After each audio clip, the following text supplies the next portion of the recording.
we have breaking news on Pac-12 editions.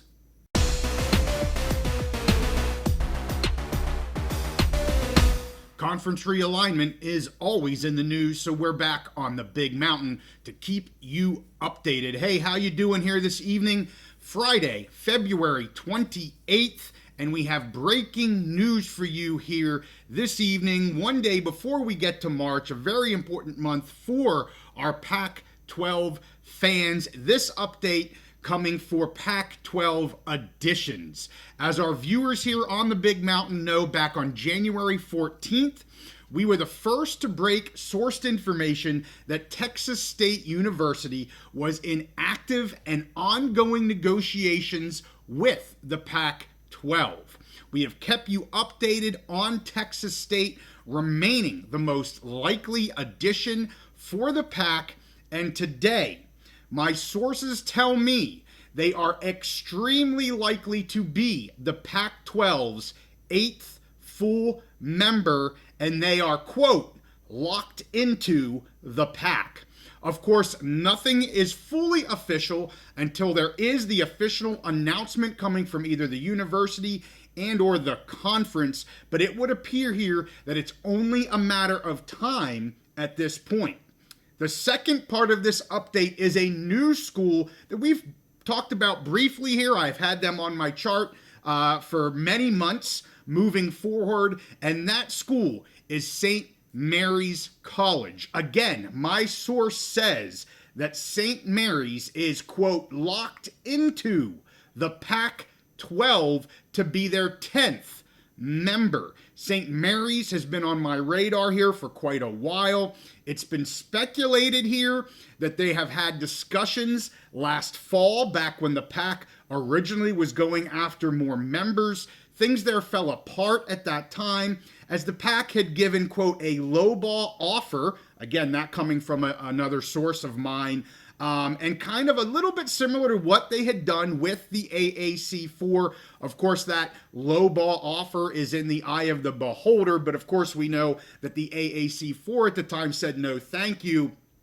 Apparently here, they have come back to the table over the past month or two with more competitive offers to St. Mary's College. St. Mary's here does not obviously have a football team, so with the addition of both Texas State and St. Mary's, the Pac would have 8 football playing members, the requirement that is needed for an FBS conference, and they would have 10 basketball playing members in 2026. The addition of these two members keeps the conference mainly on the West Coast, or the western side of the United States, with only Texas State being in the central time zone. As we have said here on the Mountain, we believe that both the Pac and the Mountain West need to have members in that central time zone. We feel that's very important.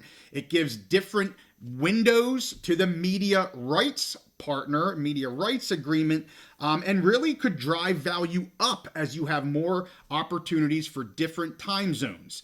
The Mountain West obviously did that with NIU, and it does appear that the Pac is going to be doing that with Texas State. Also, as I recently reported on X, Boise State's athletic director, Dickey, recently said the beginning of this week that Texas is a very important market for a conference. That was him speaking for himself, but we all know he's a driving voice in the new Pac. And again, Steve and I have said we think Texas is very important to both the Pac-12 and the Mountain West. So a lot to like here for Texas State. And so here I'm going to put up again my power rankings. I posted them earlier here today on X, so if you follow me on X, you already were aware of this information. And here I have both Texas State and St. Mary's in what I'm now calling all but done category. If you remember before, Texas State I had in negotiations. They had been there for a while. Now they're really all but done. Maybe just a few items, a few small hurdles they need to get over. And then of course, they have to have a media package that they have to agree to.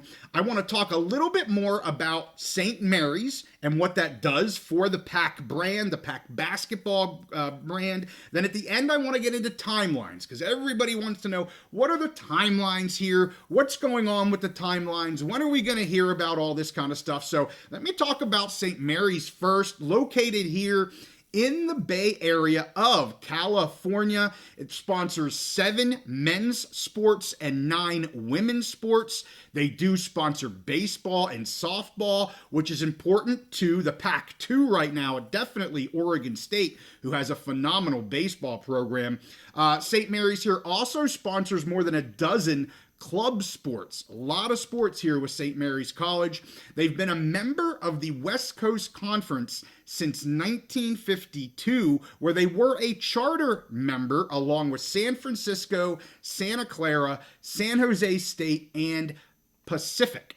In men's basketball, that's really where the value, and most of us that just kind of know St. Mary's in general, men's basketball is probably why you know of St. Mary's Conference or St. Mary's College. They have been to the NCAA tournament 13 times, with 8 of those 13 coming since 2010. Under Coach Randy Bennett, the Gales here have become a nationally recognized men's basketball program and really one of the top non-Power 4 programs. With the first 4 rounds wins here in the tournament since 2010, or they have 4 first-round wins since 2010. Unfortunately, they've kind of struggled after that in terms of the second round here.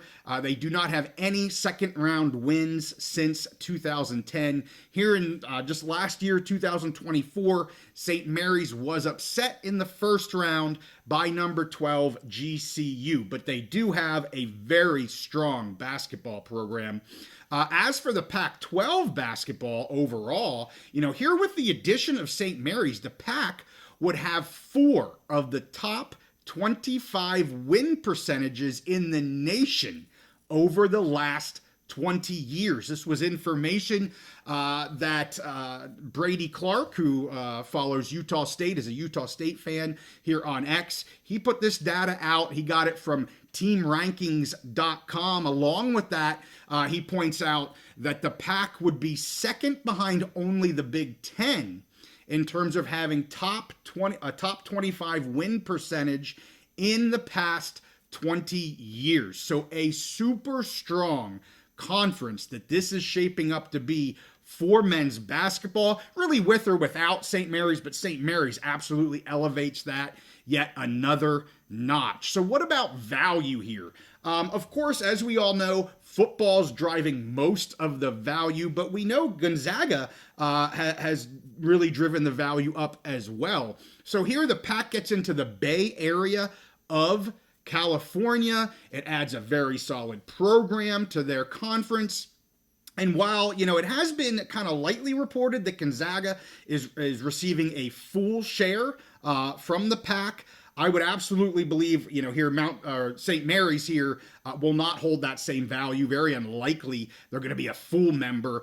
They will be some sort of partial member. I'm not going to speculate on what that percentage may be, but not probably a full member here in terms of the value from a media value that all the other members would be. So lastly, gotta talk about timing. Everybody asks about timing, and that's always the hardest piece to pin down here. But the PAC decision makers have been very clear for many, many months that they want to get their media deal announced first and really buttoned up first. I know for sure they have been having talks with schools about additions over this time as well. Of course, as they're going to market, they need to at least bring ideas to their media rights partners as to who may be that 8th member in terms of value. So that absolutely has been ongoing here for the last few months as they have been narrowing down a media right partner or partners and also an agreement. So just here last week, San Diego State AD Wicker stated to some season ticket holders that he expects an announcement to happen before the end of March regarding a media deal. Maybe got out ahead of that a little bit. Of course, you'd want the conference to be doing those types of announcements. But, it's similar to what we heard from AD Classy with Fresno State here about a month ago. He didn't put a definite timeline on it, but he said they would like it for to be March or April. Again, not a hard deadline, but everybody's been talking about March really being kind of when they would like to have things done, and we continue to hear that. Again, just last week, AD Wicker said that a little bit more definitively, that it will happen by the end of March. So it looks like we're getting fairly close to a media agreement. I would then also anticipate additions happening either at the same time or shortly thereafter. Again, we're probably talking 3 to 6 weeks at this point in terms of additions. If you want to take AD Wicker and what he said, we've got 4 weeks. We have one more month until we will likely be hearing about a media rights at least an agreement. I'm not sure we'll see it, but we'll be hearing some announcement on that. And I would think either at that time or shortly thereafter, we're going to be hearing at least about one, if not these two additions going to the PAC. So that is the news, some breaking news today. Had to put this out for our PAC fans. I know a lot of people are interested in this. Again, sourced information saying both Texas State and St. Mary's is locked in to the PAC. So that's what we got here. I hope you guys have a fantastic weekend. We'll be back next week. We have a lot of good content coming at you again next week.